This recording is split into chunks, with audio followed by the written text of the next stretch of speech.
Hello everyone, welcome back to Genshin Impact. So, in the previous video, we had,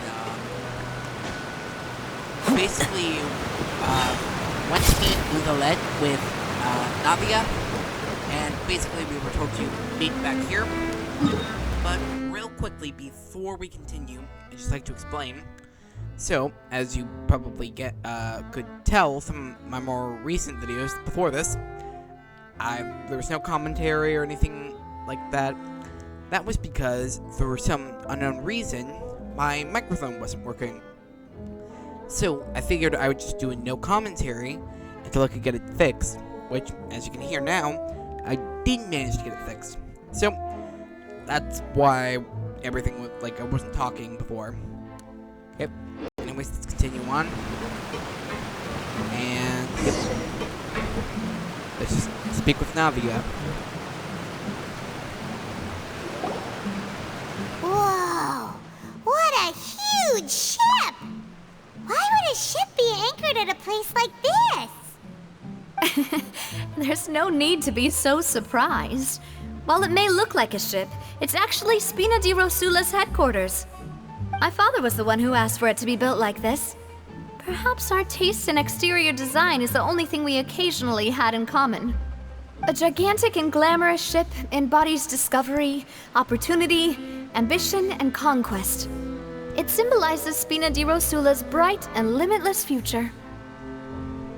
I think I'm starting to get why you like it.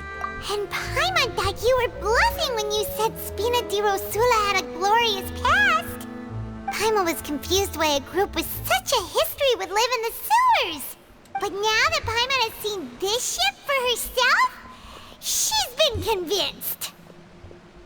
Well, Poisson is where Spina di Rosula began, after all. It's our main base, our home.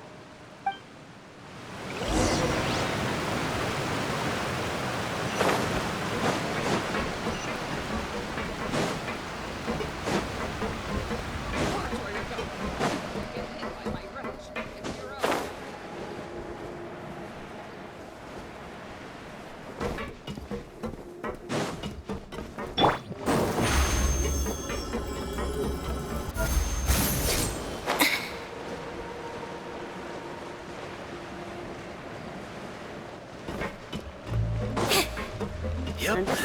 They might have it.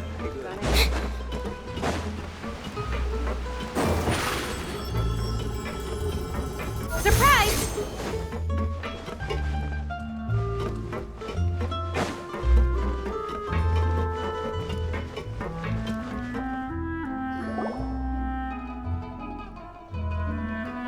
Melus, we're back! Apologies for the wait, demoiselle, and our most important partners. You said before that you still had some business at the court. What brings you back to Poisson so quickly? About that. It's because my partner here reminded me of something really important. You see, what if my father's case had something to do with water from the primordial sea? You still remember, right, Melus? On that night, it was raining? Yes, the case was quite similar to that of Mr. Linney's. Both were what you'd call impossible murders. Could the mastermind be the same person? Could you tell us a bit more about what happened before? Yeah, of course. Many years ago, something called synth began to gain popularity in Poisson. At a glance, it was a kind of drink that could excite your mood and produce many pleasant hallucinations. Wait! Didn't that guard guy who turned into water also mention that the primordial water could be used to produce some kind of potion? Yes, he did. Considering what we know now, it's almost certain that synth is created using water from the primordial sea. If you drink synth for an extended amount of time, you'll suffer many side effects, such as losing the ability to focus or control your emotions. And if you were to stop drinking it completely, you'll experience flashes of paranoia and anxiety while lacking energy to do anything. It's an extremely dangerous substance. As he oversaw Poisson, my father was compelled to put a stop to synth abuse and called for a complete ban of it. Boss's uncompromising attitude incurred the synth vendor's wrath, but no matter how much they threatened or bribed him, he refused to yield. Not only that, Boss became determined to find the mastermind behind the synth operation and put an end to the problem once and for all. Yes, but the enemy was very cunning. So he could never get anything out of the dealers, all of whom only sold the stuff and weren't privy to the rest of the operation.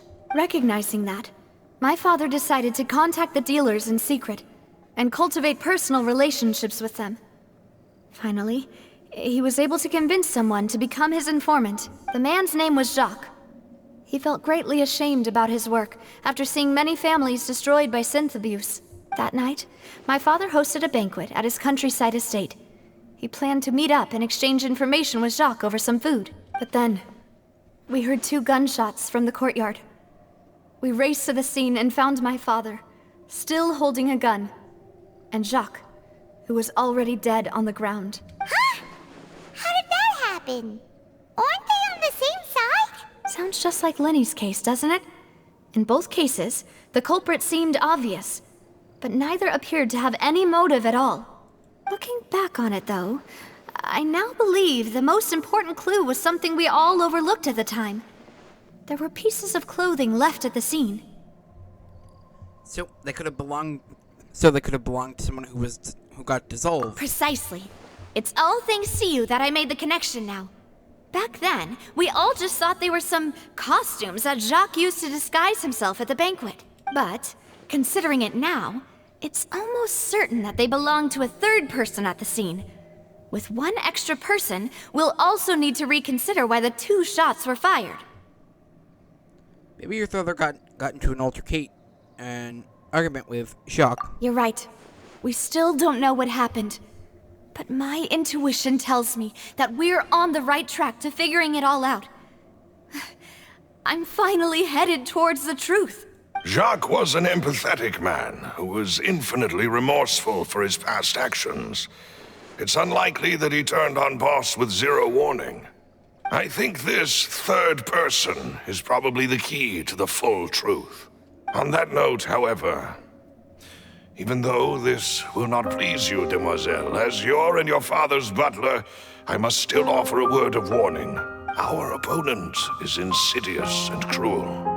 They are extremely difficult to deal with, and Boss has already lost his life trying to bring them to justice. Even though Spina de Rosula has lost most of its former glory, Poisson has welcomed a new time of peace, and we have been allowed to live out our lives. There is no need to follow your father's path. It would be both wise and in line with Boss's wishes to step back and give up on the case. If that's indeed what he wished for, then he should have told me that himself. Was I not the closest person to him? And yet, I was the one most kept in the dark. What was the point of him dying without sharing any of the secrets he knew? Did he manage to protect anything in the end? Synth is still here. Callus the Unfaithful is still his epithet. And Spina di Rosula is barely getting by. Nothing has changed. Did he think I'd just accept his meaningless death and live out my life just as meaninglessly? I've never accepted that. Ever. Not since that day, and certainly not now. I want to find out the real answer for everyone's sake. For the missing girls, for the victims, and for myself. Navia. This is indeed the best moment to act. Your partner appears to be quite reliable, and more importantly, demoiselle, I think you're also ready to take this on. So you do know something else, Malus? Yes, I do. In fact, even before that banquet, Boss already knew of the connection between Synth and the serial disappearances case. But what drove all the tensions to the boiling point was the revelation that you, demoiselle, had been selected as the next target to disappear. What? Boss also didn't tell you that he had been diagnosed with a rare illness. The doctors told him that he had no more than 5 years left to live, and the serial disappearances case caused him great anxiety. 5 years was nowhere near enough time to resolve this long-standing conflict, But once he passed away, all the danger would pass on to you. Knowing all of this, he decided to use one final intimidation tactic before his death. He claimed to have already gotten his hands on some key incriminating evidence for the other side, and even told some members of Spina di Rosula about the details. But as long as you remained safe, he would not share the evidence with the public. If something were to happen to you, then he and all those he told would immediately expose all they knew about Synth and the disappeared victims. Right, so nobody would be able to get off scot-free. As we've seen, Boss's tactic has worked. Even though Boss has been gone for a long time, the other side has not tried to take Demoiselle's life. No, I don't believe it. He never appeared to look sick to me. No father wants their daughter to see them weak and haggard, especially someone as proud as Boss. To him, dying in a duel and suffering lasting dishonor as the unfaithful was still far preferable than losing face in front of his daughter. So he chose to die in silence, so that he could protect me. I'm afraid you're not understanding this correctly, Demoiselle. What Boss wanted to hand to you was not a parasol, but a sword.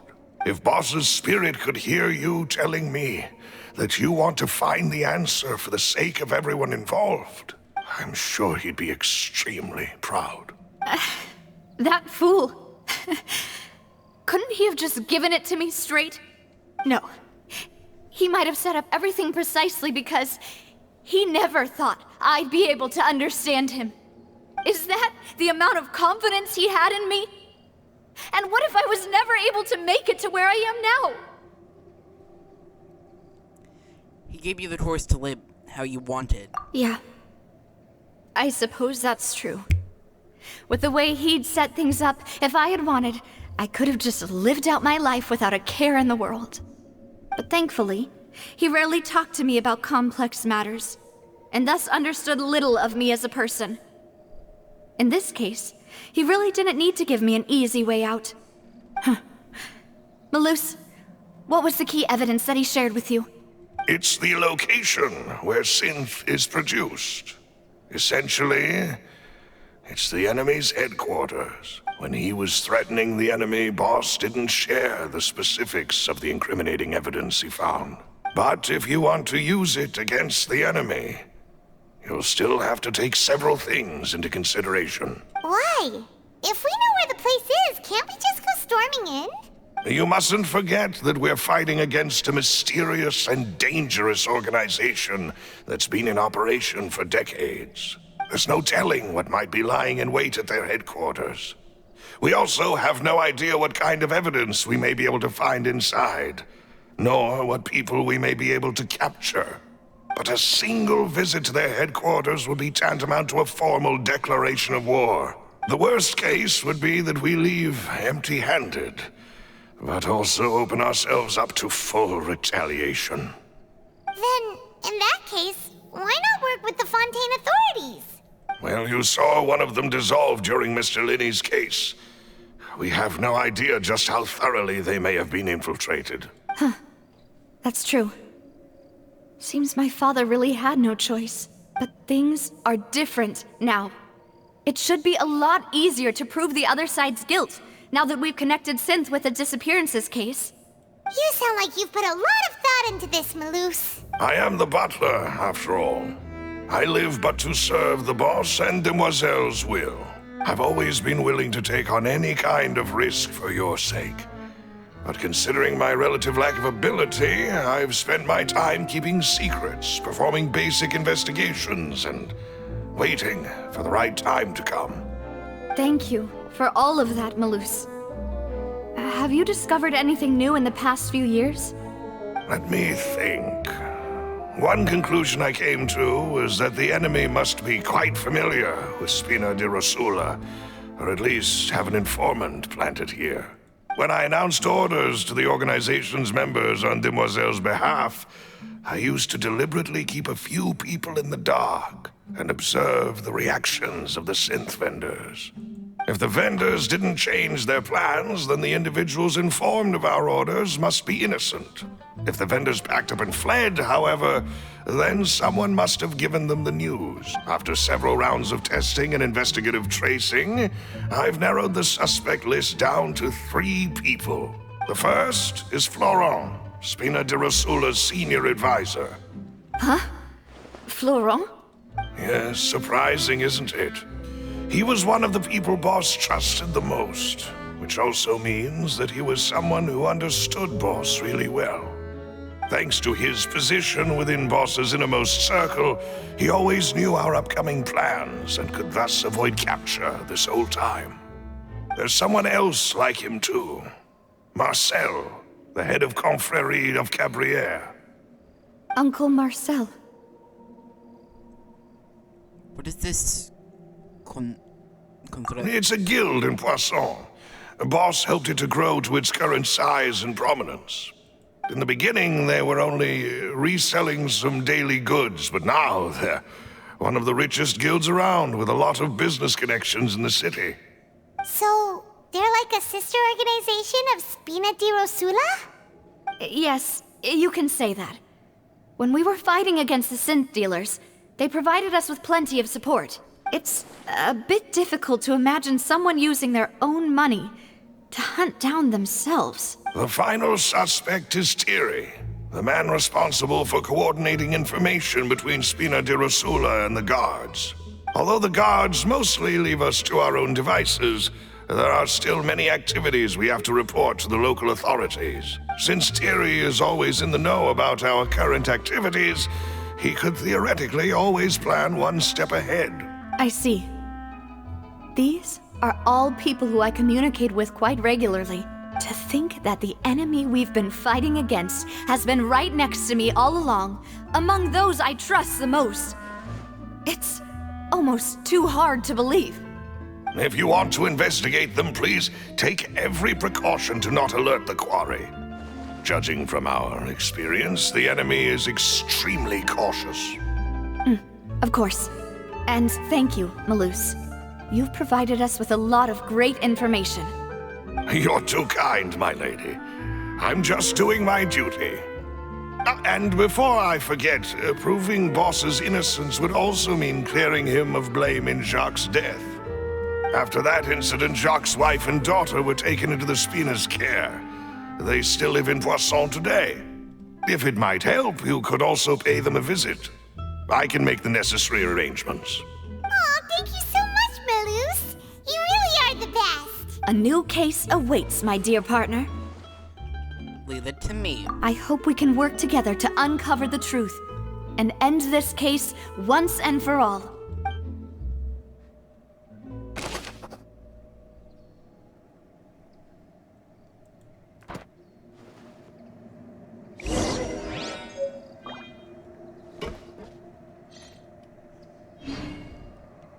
Well, on that note, I'd like to thank you all for watching this video. I hope you all enjoyed it. I hope you like and subscribe, and have a great day, and we'll see you guys in the next one.